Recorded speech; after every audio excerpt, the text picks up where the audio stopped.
ပြည်ရင်းသတင်းတပုတ်အနေနဲ့ကတော့ရန်ကုန်တိုင်းဒေသကြီးမှာလူငယ်လူရွယ်တွေကိုစစ်ကောင်စီကအရက်ဝတ်နဲ့စစ်ဆေးဖမ်းဆီးတာတွေများလာနေတယ်လို့သိရပါတယ်။ရန်ကုန်မြို့မှာရှိတဲ့လူနေထူထပ်တဲ့နေရာတွေနဲ့လူသွားလူလာများတဲ့ကားမတ်တိုင်တွေမှာစစ်ကောင်စီတပ်သားတွေဟာ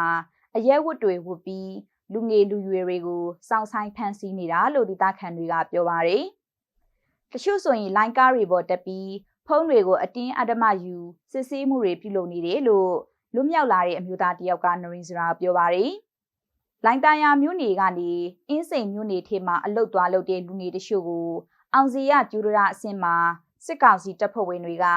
ဇွန်လ26ရက်နေ့မနက်ပိုင်းကဖမ်းဆီးပြီးကားပေါ်တင်သွားတယ်လို့လေဒေသခံတွေစီကနေသိရပါတယ်။စစ်ကောင်စီဟာနိုင်ငံတော်ဝန်မှဆစ်ရှုံးနေပြီးစစ်ကောင်စီတပ်သားတချို့နဲ့စစ်မှုထမ်းလူငယ်တချို့ထွက်ပြေးတာတွေရှိနေတာကြောင့်တပ်သားတစ်တွေပုံမှုစုဆောင်းလာနေရတယ်လို့စစ်ရေးကျွမ်းကျင်သူတွေကပြောဆိုကြပါတယ်။